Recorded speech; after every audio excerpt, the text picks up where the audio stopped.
A primeira aula de hoje a gente vai falar sobre características da linguagem Python, fazer uma introdução bem básica de como que é a linguagem Python, qual que é a sintaxe, quais são as características principais dela, o uso dela, e também a gente vai apresentar também o Jupyter, que é uma ferramenta bem bacana que a gente vai falar um pouquinho sobre ela também aqui nessa aula. Então, inicialmente, vamos falar um pouquinho sobre dar uma visão geral dessa linguagem e a organização de seus arquivos. Python é uma linguagem imperativa, ela tem uma tipagem dinâmica, o que significa? A gente vai falar um pouquinho mais sobre isso mais à frente, mas assim, uma variável pode assumir diversos tipos de dados em diversas partes do código.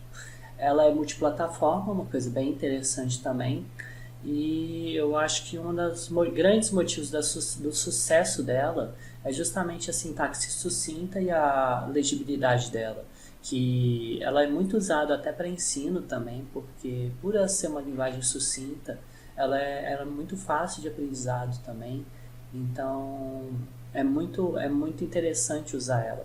E também é muito boa para usar para atividades corriqueiras também, justamente por ela ser de uma sintaxe bem sucinta.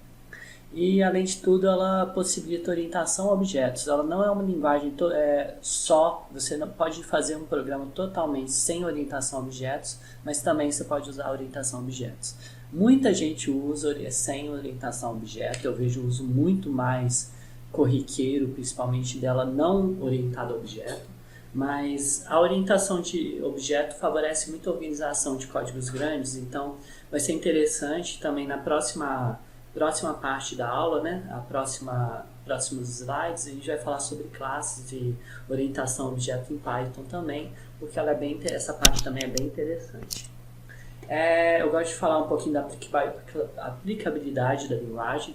Python é uma linguagem de propósito geral. Ela é muito usada para desenvolvimento web. A gente tem o framework Django, que a gente vai falar sobre ele em próximas aulas, e o Pyramid, e computação científica e métodos numéricos com entre aspas, a modinha, né? Mas assim, a parte de aprendizagem de máquina que virou tão em alta agora, é muito usado também em Python, porque tem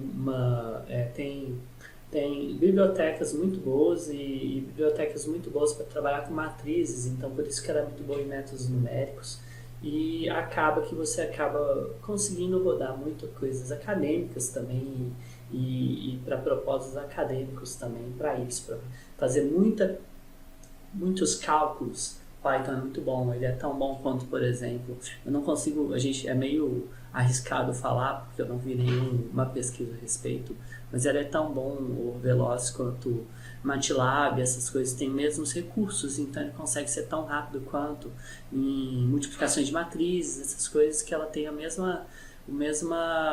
recurso de vetorização. Quem conhece MATLAB conhece muito bem, que facilita e deixa muito mais rápido o cálculo de multiplicações de matrizes.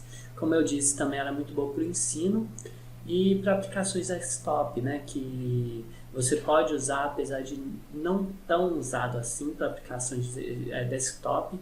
Existem algumas ferramentas de gerenciamento de software que também são usadas nisso.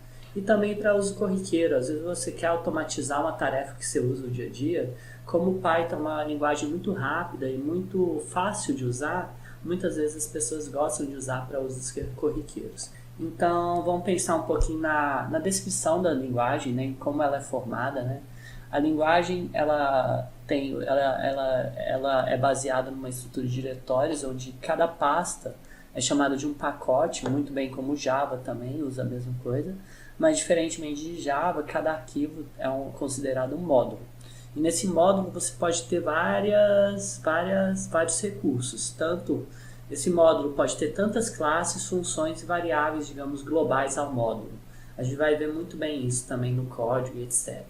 Então você tem um módulo, dentro desse módulo você pode ter várias classes e funções. E você tem um pacote. Então, diferentemente, quem já veio de Java, diferentemente disso, você tem um pacote, e dentro do pacote você tem algo intermediário, que seria um módulo, que você poderia ter vários recursos. E dentro desse pacote, ou seja, dessa pasta que envolve os módulos, você tem esse arquivo init.py, que é carregado quando o pacote foi chamado. É bem interessante que ele consegue fazer, às vezes, inicializar alguma variável, alguma coisa assim, do pacote todo. Então é bem interessante esse init.py. Inicialmente ele é criado vazio para isso.